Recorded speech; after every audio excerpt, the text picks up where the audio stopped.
Exodo 4. Si Moises mitubag, apan kung dili mo tuo kanako ang mga Israelita, o dili sila mamati sa akong isulti kanila ug moingon hinuon. Ang Ginoo wala mo pakita kanimo, unsa may akong buhaton. Ang Ginoo miingon kaniya, unsa man kanang imong gikuptan. Sungkod, mitubag si Moises. Ang Ginoo miingon, iitsa kana sa yuta. Busa, giitsa ni Moises ang sungkod ug kini nahimong bitin, ug miatras si Moises. Unya ang Ginoo miingon kang Moises, kupti ang ikaw. Busa gikuptan kini ni Moises ug nahimo na usab kining sungkod. Ang Ginoo miingon, buhata ang maong milagro aron motuo sila nga ang Ginoo, ang Diyos sa ilang katigulangan, ang Diyos ni Abraham, ni Isaac ug ni Jacob, mipakita kanimo. Unya miingon usab ang Ginoo kang Moises, ibutang ang imong kamot ilalom sa imong kuko. Gituman niya kini ug sa gipagawas na niya ang iyang kamot, gitaptan ang nakinig sakit ug nagputi-puti. Miingon ang Ginoo, ibutang pagbalik ang imong kamot sa ilalom sa kuko. Gibuhat niya kini ug sa pagkuha niya niini, maayo na usab kini.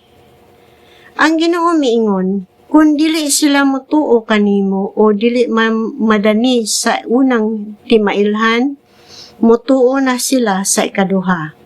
Kung dili pagayod sila motuo bisan paniining duha ka mga timailhan o dili magtagad sa imong isulti, pagkuhag tubig sa suba sa Nilo ug ibubo kini sa yuta ug kanang tubiga mahimong dugo.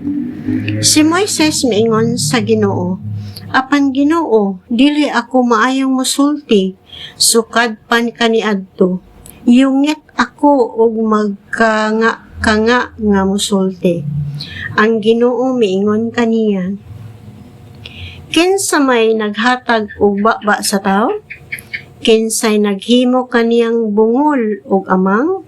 Kinsay naghatag kaniyang igtatanaw o naghimo kaniyang buta? Dili ba ako ang Ginoo? Busa, lakaw, kay tabangan ko ikaw pagsulti ug tudluan ko ikaw sa imong isulti. Apan si Moises miingon, pasaylua ako Ginoo, apan kun mahimo, lain lay sugua. Nasuko ang Ginoo kang Moises og miingon, unsa may imong ikasulti bahin sa imong isuon nga si Aaron, ang Levita? Nasayod ako nga maayo kayo siyang musulti. Nagpaingon na siya nganhi aron pagsugat kanimo. Malipay gyud siya pag-ayo inigkakita niya kanimo. Siya lay pasultihas sa buot mong isulti. Tabangan ko kamo sa pagsulti o sultihan ko kamo unsay inyong buhaton. Gamita si Aaron nga imong tigpamakba kung makigsulti ka sa mga tao. May sama ka sa Diyos nga magtudlo kaniya unsay iyang isulti. Dad-a kining sungkod o pinaagi niini paghimog mga milagro. Unya, mibalik si Moises ngadto kang Jethro nga iyang ugangan ug miingon kaniya, kung mahimo, mubalik ako sa akong mga kabanay didto sa Ehipto aron pagsusi kung buhi pa ba sila.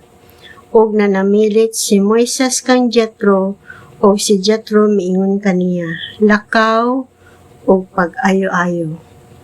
Miingon, ang Ginoo kang Moises, didto sa Midian, balik sa Ehipto kay nangamatay na ang tanan nga buot mo patay kanimo. Unya, gikuha ni Moises ang iyang asawa ug mga anak nga lalaki ug gipasakay niya sa asno ug miadto sila sa Ehipto. Gidala niya ang sungkod nga gitugon sa Dios nga dadon niya. Ang Ginoo ingon kang Moises, karon nga mobalik ka na sa Ehipto, himua gayod ang mga milagro at tubangan sa hari. Pinaagi sa gahom nga gihatag ko kanimo, apan pagahion ko ang iyang kasing-kasing aron dili niya buhian ang mga Israelita. Unya na ang hari, mao kini ang giingon sa Ginoo. Si Israel mao ang kamagulangang anak nga lalaki. Gisultihan ko ikaw nga buhian mo ang akong anak aron simbahon niya ako. Apan nagdumili ka, busa patyon ko ang imong kamagulangang anak nga lalaki. Sa ilang gipahulayan sa dalan, gitagbo sa Ginoo si Moises aron unta patyon. Unya mikuha si Sephora ug hait nga bato ug gituli niya ang iyang anak ug ang panit nga iyang naabis gipahid niya sa tiil ni Moises. Miingon si Sephora, ikaw ang akong bana sa dugo.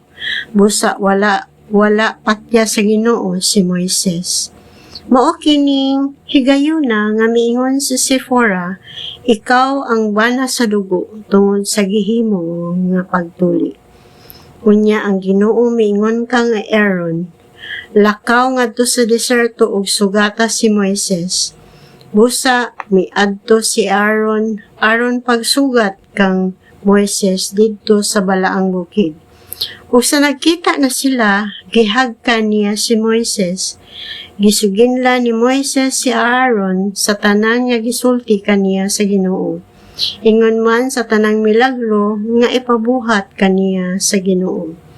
Busa milakaw si Moises o si Aaron o gitigom nila ang tanang kadagkuan sa mga Israelita. Gisuginlan sila ni Aaron sa tanang gisulti sa Ginoo kang Moises o gihimo ni Moises ang tanang milagro at tubangan sa katawhan. Mituo ang katawhan o sa nakabalita sila nga mianha kanila ang Ginoo o nga nakita niya ang ilang pag-antos, miduko sila o misimba kaniya.